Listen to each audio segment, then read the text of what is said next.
Alrighty, hello folks. It's been a bloody long time, like a few years since I've ranted on this channel.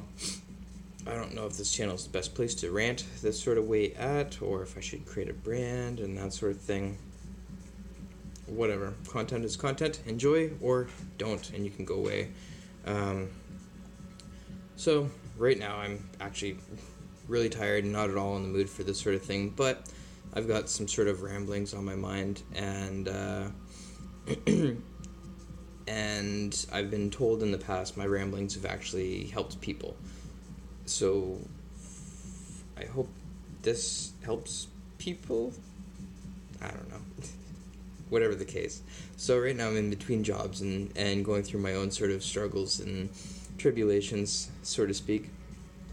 I'm also totally on like a gluten drop because I just suck back a bunch of pizza and the pizza dough kills me. So whatever that's about. In any case, I've had certain people on my screen currently encourage me to talk more about Asperger's, and I know God knows, to my friends and my loved ones, I've gone on these wonderful rants that have uplifted and inspired people, or given me really cool insights and really got them thinking. I don't think this particular video is going to be one of those, but I'd like to rant more about that. It's one of those things where when I'm just rambling on to my friends, we all sit there in silence afterwards, and someone usually pipes up and says, "Damn, we should have recorded that." Well, we never do, and I've tried, and when it's recorded and when it's candid, it doesn't seem to work. So, in any case, I had gone through this lovely tangent last night with a very important person in my life.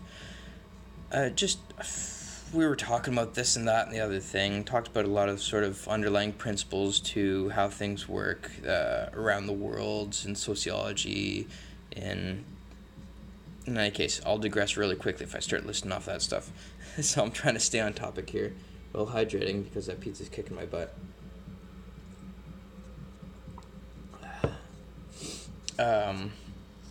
So through a lot of the ramblings last night, let's see if I can free my hands here, and hopefully you guys can hear me, and hopefully my Spotify playlist in the background is not going to flag YouTube on its silly, ridiculous copyright comprehension. But ultimately, most importantly, hopefully you guys can hear me.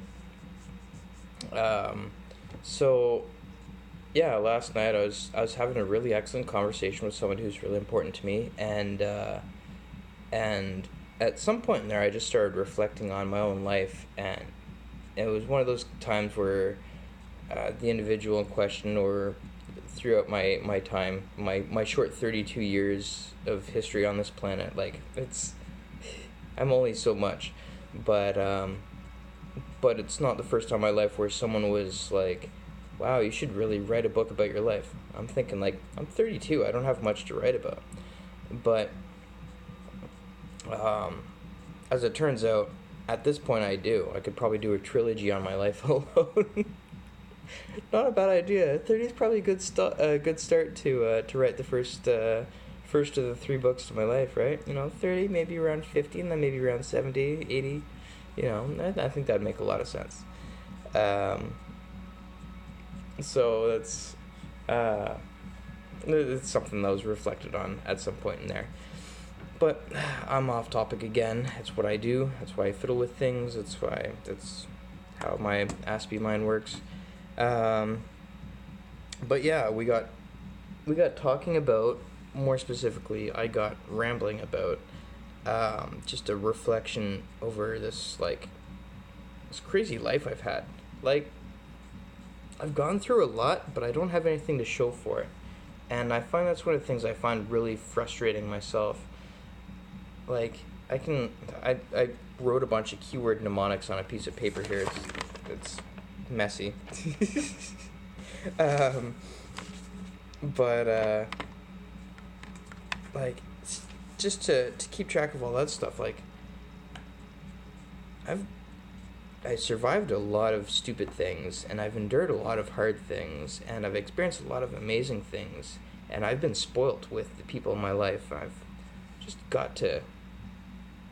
I've been spoilt in a lot of ways. But then when I look back, it's like, it always came with a price. It was never just, Luke didn't just get free stuff because, he's a cool guy and people like him. Well, no. It turns out that sometimes people think I'm cool and they like me because I've been through a lot. And one of the things that I often tell people is that when you understand the hardship of life, you also understand what you owe to yourself to be disciplined and intelligent about your approach to things. But you can't impose on other people, and you need to be able to be tough on yourself, but sincerely kind to others, to really show compassion to others. We don't know what other people are struggling with and what their challenges are, but we know what ours are for the most part. I mean, a lot of us blind ourselves to it, but I can at least say I know many of the things I struggle with. Probably not all of them, but I know many of the things I struggle with. And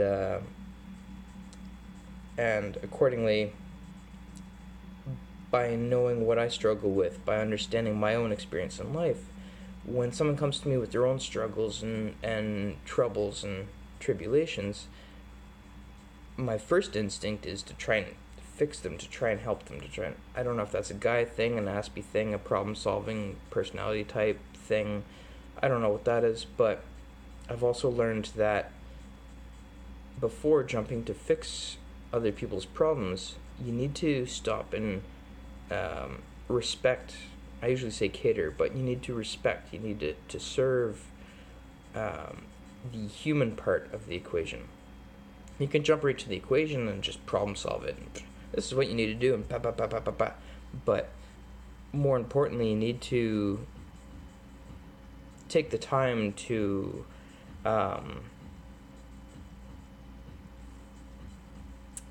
take the time for that person. You need to share with them a sense of humanity, which of course demands humility. You'll notice a similarity between the two words.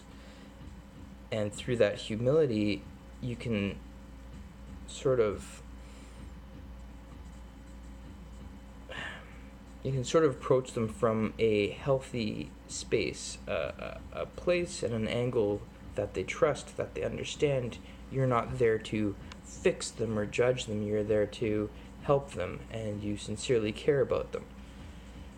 Jumping right to the problem-solving stage, as an Aspie, causes more damage than it's worth. And I've already blown through 8 minutes here. I'm making a point not to actually edit these videos because that's not me. I'm sorry. And I'm a tangent fiend, but I'm also running this on my cell phone. And I don't have decent software nor the computing power to edit video at this point, so that sucks. But I'm going to try and cut this off at 10 minutes, and we've got about 2 minutes left, so for this particular video, I want to say it's really important to, as an Aspie, or a problem-solving personality type, it's really, really important to take the time to, when someone comes to you with their problems, to stop yourself, your tendencies, or just jump right to the answer. Like, I can see this from an outside perspective, I can just fix this, boom, we're good. No, you need to stop yourself from doing that, first and foremost. You need to have the patience to stop and basically be like, I understand you're suffering, this is really hard, it's unfortunate these things have happened to you, what can I do to help you? And I've learned those probing questions are very important to getting to that. Just jumping right to, well, you know what, this is what I've done, and I think this is what you should do. Too fast. When people are having a hard time with things, it's very similar to going through the mourning process. They need to mourn about the things they're struggling with. Sometimes it's self-victimization, and you can't rob them of that. You need to take the time and respect that they're going through a process. It's not your process. You can't do that process for them. But you need to respect their process and respect that there's a time and a place to just tackle right into the problem solving. Maybe for yourself, for myself certainly, I have a bad habit jumping right past my own emotions and going straight into a sense of like, okay, no, we need to fix this shit. Something's wrong in my life, something's wrong inside, something's wrong here, something's wrong here. I need to just jump right to the problem solving thing. Bad news about that. That's a very good way to make sure that you don't actually problem solve. You don't actually sort through your shit. You don't actually work through your process. So as a result, that's something that I have also observed other people on the Asperger's spectrum, or the autism spectrum, sorry. It's like getting late here. On the autism spectrum to jump right past. And I personally, I want to jump right past it. I don't want to deal with the emotion stuff. I mean, and this isn't from a side of typical toxic misogyny or toxic masculinity. It's literally just from a sense of the emotions are going to get in the way of the problem solving. The fact of the matter is they're not. They're going to help enlighten the actual the probing questions of the problem solving. If we were to be problem solving how to fix a cable box or a computer, we're going through a series of probing questions before we get to actually fixing the problem. The emotions are a very big portion of that in a human. You could consider that to be the diagnostic stage of the problem solving for a human. In a lot of ways. In other ways, we lose sight of these things. And I want to go on to another tangent here. I'm going to try and save that one. God knows my brain wants to launch right into that. We'll have 50 minutes just like that. But I'm going to hit stop now. I'm going to upload this to YouTube from my cell phone. Got good internet. It'll take like 5 minutes. But I'm probably going to pop right into another ramble and lecture on this one. I've got a lot of things to rant about it. Whatever the case, I need to be more focused before anyone wants to critique me on me being more concise, more focused. I know. It's a part of the process. Respect that, please.